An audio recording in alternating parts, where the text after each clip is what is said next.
You're listening to The Corbett Report. CorbettReport.com. Welcome back, friends. Welcome back to another edition of the Corbett Report. I'm your host, as always, James Corbett of CorbettReport.com, coming to you from the sunny climes of Western Japan on the 25th day of May, 2015.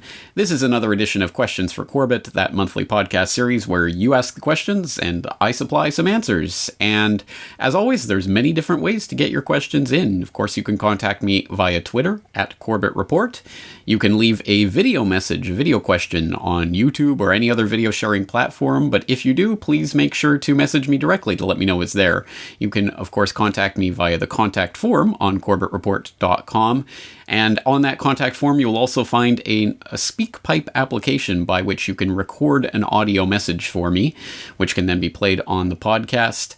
Or, perhaps most importantly, priority is given to Corbett Report members who log into the website and leave their question in the comment section of these QFC podcasts. So, that's a lot to get through, a lot of different ways to get to me, and as always, way too many questions to answer them all, but I do read everything that comes in. I appreciate all the questions. Please keep them coming in, and I will get to as many as I can in each and every edition of this podcast. Before we get into the questions, I should make a note from last month's edition of this series, Enlightenment Under the Cherry Blossoms, where we were talking about the coming crackdown on the alternative media and the seizure of IP addresses and ways to get around that type of censorship. One thing that I forgot to mention, but one kind listener managed to remind me via the contact form, was torrents. Of course, we can use torrents to seed this information out there and really keep it perpetuating for as long as people want it to perpetuate.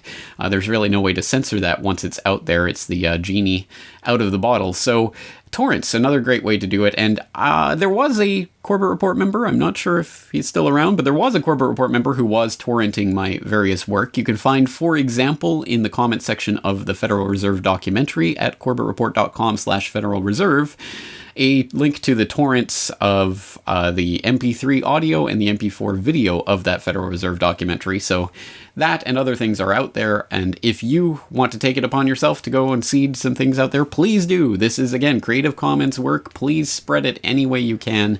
Get it out to as many people as you can. Torrents, another great way to get around the types of censorship they're going to try to impose more and more stringently in the future. Having said all of that, let's get into the questions, the reason why we're all here, and as always, as I say, we'll start with the priority Corbett Report member questions.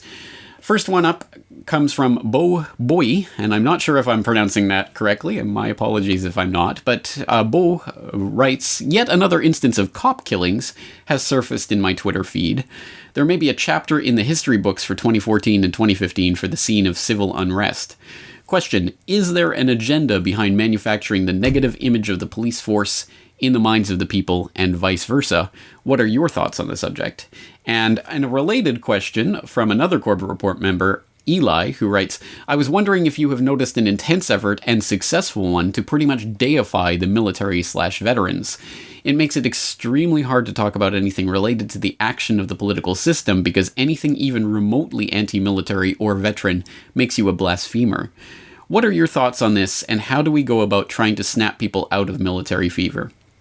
Personally, I try to point out that the enlisted men are just another victim of the power elite. Look at the treatment of vets, etc. But that's not very successful as people are caught up with honoring the military." All right, Bo and Eli, thank you very much for the questions. I think these questions are very much on point, especially as we move into this, right into the midst of the Jade Helm 2015 fiesta, frenzy, panic that is currently being induced. And it's a very valid question because there is undoubtedly an increase in at least the coverage of these cop killings. And there certainly does seem to be an intensification in recent years, a demonstrable one, in the glorification of the military, under, of course, that banner of honoring the veterans. And, of course, the only way we can honor the veterans is to blindly, unquestioningly support any meat grinder that they are thrown into. On its face, that's a ridiculous proposition, but of course propaganda is always about throwing the most ridiculous ideas in your face and daring you to defy them. Well, Luckily, Corbett Reporteers are the defying sort, so let's do exactly that. I guess a couple of questions here to sort out. First is there an agenda to actually push these types of cops versus public, military versus public ideas? Is there an agenda behind this? There certainly is. It's demonstrable in a number of ways, but perhaps the best dictum to follow is that age-old adage of the detective, follow the money. And it's been exposed for some time now, and we can document it in great degree of detail that, yes, there is a concerted effort to militarize local police forces across the United States that is being funded directly by the government. We can take this from a number of places. One place that puts this together in a way that's understandable is ProPublica, which had a report last year, the best reporting on federal push to militarize local police. And it talks about the federal 1033 program, which was a program inserted into the National Defense Authorization Act in the 1990s, and Homeland Security grants. Those two sources are the source for the funding of untold billions in direct military-type equipment and training that has been given to the local police forces in recent years. For example, the DoD program known as 1033 has provided $4.3 billion in free military equipment to local police. The 1033 program allows the Pentagon to transfer weapons to local police departments on permanent loan for free. The program first started in the 1990s as a part of an effort to arm police during the drug crisis. So, of course, it's the war on drugs is being used as the excuse for funneling billions of dollars in military equipment to local police forces. In fact, where did SWAT teams come from? Again, it's the war on drugs, which was the carte blanche for local police forces to go in and militarize. Now there's also the war on terror, which some of it has to be shunted down to the local police level, and so there's that going on. And now with the hyping up of these riots in Ferguson and things like that, which we know, by the way, the money, once again, is coming from places like Soros, who are directly funding these protesters. And again, I'll include links in the show notes so you can find out more about that. So we know that there is this effort right now to intensify things, bring them to a head, as part of, I think, a dual process. One is the justification of the further militarization of the police. Hey, look at what's happening in Ferguson and places like this. We need more military equipment. And then the second part is to unveil this to the public, because there needs to be a grand unveiling of a new era, a new stage in policing. Of course, we go from law enforcement to authorities to policing to riot crackdown, and each step along that way, from the old 1950s version of the Andy Griffith Show or whatever, to the current modern image of the police officer in the United States, is a vast gulf, to be sure, and that has to be done through gradual introduction of various ideas, various memes, various stages, and this is the latest stage where we're seeing these riots that are being induced in order to justify these multi-billion-dollar programs to militarize the police. And then, I guess related to that, is there an agenda to glorify the military itself and to make it so that anyone who questions that is just unpatriotic? Ooh, what a horrible thing. Oh, it's un-American to question the military and what it's doing in various places around the world. Well, again, the answer is yes. And an interesting little nugget that came out recently, just earlier this month, the Pentagon paid 14 NFL teams $5.4 million to salute troops. So this ridiculous practice of everyone salute the troops and, put your hand on your heart and pledge your allegiance to this wonderful military. Oh, imagine that. It's actually not a spontaneous development of love for the country. It's actually something that the Pentagon is literally paying the NFL to do. Surprise, surprise. It is paid advertisement, paid propaganda for the military. So I guess the other question here is, what do we do about this? How do we unplug people from this matrix of propaganda?